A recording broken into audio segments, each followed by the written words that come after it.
Hello friends, எல்லாருக்கும் வணக்கம். Welcome back to our channel தலைவலி தைலம். இன்னைக்கு இந்த வீடியோவில் நம்ம இதை பற்றி டிஸ்கஸ் பண்ண போகிறோம்னா, கேரளாவில் ஒரு மிகப்பெரிய பயம் பரவிட்டு இருக்குது.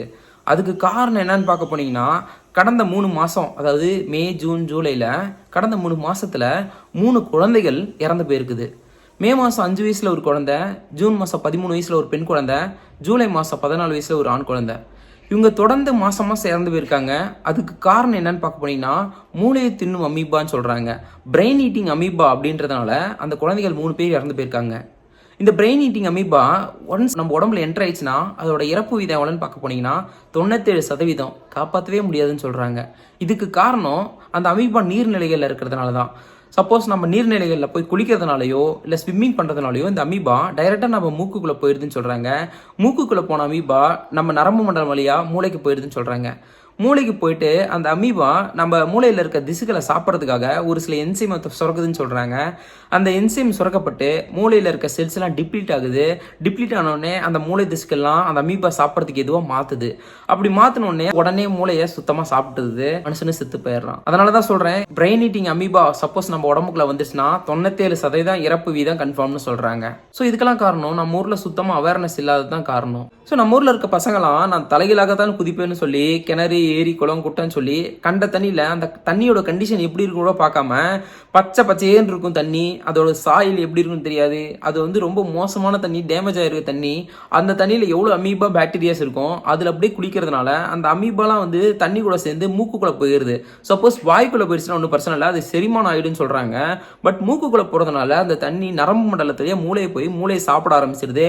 உடனே கன்ஃபார்ம் டெத் ஆகிடுறாங்க. ஸோ இப்படியாப்பட்ட அமீபாவை முதல்ல 1960s டாக்டர் மால்கம் ஃபவுலர்னு ஒருத்தவர் ஆஸ்திரேலியாவில் அடலைட்னு ஒரு பகுதியில் குழந்தைகள் ஹாஸ்பிட்டலில் தான் கண்டுபிடிச்சாரு. குழந்தைகள் எவ்ரி சம்மரில் ஏதோ ஒரு டிசீஸ்னு ஏதோ ஒரு சிம்டம்ஸ்னால அட்மிட் ஆகுறாங்க. கொஞ்ச நாளில் பார்க்க போனீங்கன்னா உடனே டெத் ஆகிடுறாங்க. அந்த டெத் ஆகிற வீதம் அப்படின்னு பார்க்க போனீங்கன்னா 97% டெத் ஆகிடுறாங்க. காப்பாற்றவே முடியாது அப்படின்ற அளவுக்கு டெத் ஆகிடுறாங்க. ஸோ ஒரு சிலர் தான் காப்பாற்றிருக்காங்க. அதுவும் ரொம்ப டேஞ்சர் சுச்சுவேஷனில் போய் காப்பாற்றிருக்காங்க. சப்போஸ் அந்த அமீபா உடம்புக்குள்ளே போயிருச்சு அப்படின்னு தெரிஞ்சாலே அடுத்தது 97% டெத்துன்னு சொல்கிறாங்க. அதோட சிம்டம்ஸ்லாம் பார்க்க போனீங்கன்னா ஸ்டார்டிங்கில் தலை சுத்தல், வாந்தி, மயக்கம்னு இருக்குன்னு சொல்கிறாங்க. பட் அதுக்கு ஒரு ப்ராப்பராக டெஸ்ட் எடுத்தால் மட்டும்தான் அந்த அமீபா வந்ததே நம்மளால தெரிஞ்சுக்க முடியும். ஸோ இது வரைக்கும் பாகிஸ்தானில் 10% வரைக்கும் குளோபல் லெவலில் கேஸ் பதிவாயிருக்குது. அது மட்டும் இல்லாமல் பிரிட்டனில் ஒரு ஸ்விம்மிங் பூல் இருக்குது, அதையும் பேன் பண்ணியிருக்காங்க. அதுக்கு காரணம் 1978 இது வரைக்கும் தண்ணி சேஞ்ச் பண்ணாமல் இருந்திருக்காங்க. தண்ணி சேஞ்ச் பண்ணாமல் இருந்ததுனால அந்த தண்ணி பார்த்தீங்கன்னா ரொம்ப பச்சை பசேன்னு இருக்கும். பாக்டீரியா, ஃபங்கல், பூஞ்சைன்னு சொல்லிட்டு நிறைய அதில் இருக்கும். அமீபா, பாக்டீரியான்னு சொல்லிட்டு நிறைய விஷயம் இருக்கும்.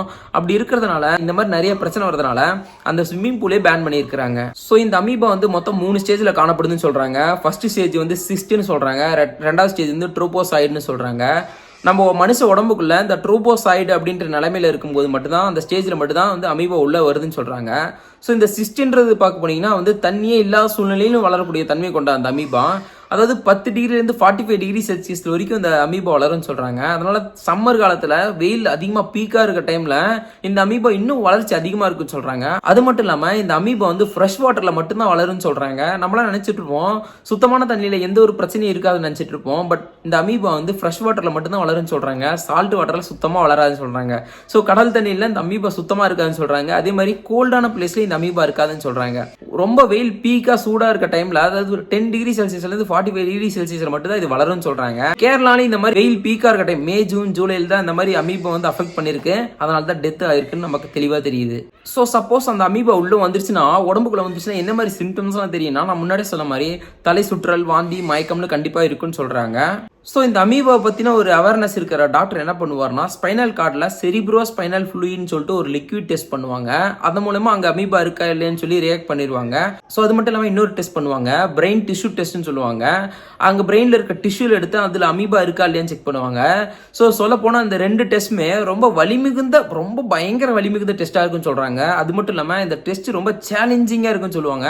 ஸோ வலியை தாண்டி இது சேலஞ்சிங்னு சொல்கிறாங்க. அந்த அமீபா இருக்கா இல்லையான்னு கண்டுபிடிக்கிறது மிகப்பெரிய விஷயமா இருக்குது. சப்போஸ் அந்த அமீபா இருக்குன்னு கண்டுபிடிச்சிட்டாங்கன்னா காப்பாற்றுற வீதமும் ரொம்ப கம்மியாக இருக்குன்னு சொல்கிறாங்க. இறப்பு வீதம் 97% பார்க்க போனீங்கன்னா 3% தான், ரொம்பவும் ரொம்ப ரொம்ப கம்மி. ஸோ 10% 15% இருந்தாலே காப்பாற்றுறது ரொம்ப கஷ்டம். காப்பாற்றுற சதவீதம் வெறும் 3%ன்றதுனால நீங்கள் நினச்சி பாருங்கள், அப்படியாப்பட்ட தண்ணியில் நம்ம விளையாடியே ஆகணுமா? ஸோ அமெரிக்காலாம் பார்க்க போனீங்கன்னா இதோட டெத் ரேட் அதிகமாயிட்டே இருக்குன்னு சொல்றாங்க. ஸோ ஃப்ரெண்ட்ஸ், என்னோட சஜஷன் என்னன்னு பார்க்க போனீங்கன்னா, அப்படியாப்பட்ட நீர்நிலைகள் ரொம்ப நாளா தேங்கி இருக்க தண்ணியில நம்ம குளிக்கிறத அவாய்ட் பண்ணலாம். அது மட்டும் இல்லாம நம்ம மேலேருந்து தலையில தண்ணிக்குள்ள குதிச்சு நம்ம மூக்குல நம்மளே அமீபா போக வச்சு நம்ம பிரெயின் ஈட்டிங் அமீபா நம்மளே வாங்கிக்க வேணாம் நான் சொல்றேன். நீங்க நீர்நிலைகளை குளிக்கும் போது எந்தெந்த இடத்துல குளிக்கணும்னு பார்த்து குளிங்க. இன்னொன்னு, இந்த அமீபா ஃப்ரெஷ் வாட்டர்ல தான் வளரும்னு சொல்றாங்க. அதையும் பார்த்து சேஃபா இருந்துக்கோங்க. சம்மர் டைம்ல இது பீக்கா இருக்குன்னு சொல்றாங்க. ஸோ இதுவே இமயமலையில போய் இந்த அமீபா இருக்கான்னு சொல்லி தேடி பார்த்தீங்கன்னா கிடைக்காது. அது காரணம் அங்க கோல்டு வாட்டர் இருக்குது. அங்க வேற அமீபா இருந்தாலும் இருக்கலாம். சூடான பகுதியில வந்து இந்த அமீபா நெக்லேரியா ஃபவுலேரின்னு சொல்லிட்டு ஒரு அமீபா கண்டுபிடிக்கப்பட்டது. சப்போஸ் இந்த அமீபா உடம்புக்குள்ள வந்துச்சுன்னா 1 நாள்ல இருந்து 18 நாளுக்குள்ள டெத் ஆகிரும்னு சொல்றாங்க. ஒரு நாள்லயே டெத்தான கேஸ்லாம் இருக்குன்னு சொல்றாங்க. பி கேர்ஃபுல் மக்களே. ஸோ யூஎஸ்ல இருக்க CDC, centre for disease control, என்ன சொல்றாங்கன்னா, இவங்க தான் கொரோனாவும் டிசீஸை கண்ட்ரோல் பண்ணாங்க. ஸோ இவங்க என்ன சொல்றாங்கன்னா, இந்த டிசீஸை கண்ட்ரோல் பண்றதுக்கு பெட்டர் நீங்க வந்து நீர்நிலையில குளிக்காம இருக்கிறதே நல்லதுன்னு சொல்றாங்க. ஸோ மக்களாகிய நாம என்ன பண்ணணும்னு பார்க்க போனீங்கன்னா, ஏதோ ஒரு குட்டி அவேர்னஸோட இருந்துக்கணும். ஏதோ ஒரு சின்ன ஹெல்த் காம்ப்ளிகேஷன் வருது, ஏதோ ஒரு ஃபீவர், கோல்டு, தலைவலி, மயக்கம் ஏதோ ஒன்று வருது அப்படின்னா உடனே போய் டாக்டர் கன்சல்ட் பண்ணுங்க. சரி இப்போ பார்த்துக்கலாம், அப்போ பார்த்துக்கலாம், சரி போய் பார்த்தா 200 300 செலவாகும்னு சொல்லி நீங்க தள்ளி போடாதீங்க. இன்னைக்கு நீங்க 200 300 தள்ளி போட்டீங்கன்னா கடைசியில 2 கோடி 3 கோடி செலவு பண்ற மாதிரி போயிட போகுது. ஸோ பெட்டர் சின்னதா ப்ராப்ளம் இருக்கும்போதே நீங்க போய் பார்த்துக்குங்க. சளி காய்ச்சல் வரும்போதே பார்த்துட்டீங்கன்னா பிரச்சனை இல்லை. ஸோ ப்ராப்ளத்தை பெருசு பண்ணாதீங்க. ஸோ இந்த வீடியோவில் நீங்கள் பிரெயின் ஈட்டிங் அமீபாவை பற்றி தெளிவாக தெரிஞ்சிருப்பீங்கன்னு நினைக்கிறேன். அது மட்டும் இல்லாமல் மக்களாகிய நீங்கள் எவ்வளோ அவேர்னஸோட இருக்கணும் அப்படின்னு நீங்கள் தெரிஞ்சிருப்பீங்க. ஸோ இந்த வீடியோ பிடிச்சிருந்துச்சுன்னா ஒரு லைக் பண்ணிட்டு உங்கள் ஃப்ரெண்ட்ஸ் எல்லாம் யாரெல்லாம் வந்து வெளியே போய் சுற்றுலா தலங்களில் குளிக்கணும்னு ஆசைப்படுறாங்களோ கண்டிப்பாக இந்த வீடியோ ஷேர் பண்ணுங்கள். பயமுறுத்துறதுக்காக இல்லை, ஷேர் பண்ணுங்கள். நீங்கள் பண்ணுற ஒவ்வொரு சப்ஸ்கிரைபும் எனக்கு மோட்டிவேஷனாக இருக்கும். அதனால் மறக்காமல் சப்ஸ்கிரைப் பண்ணிடுங்க ஃப்ரெண்ட்ஸ். மீண்டும் இன்னொரு சூப்பரான வீடியோவில் சந்திக்கலாம். Bye friends.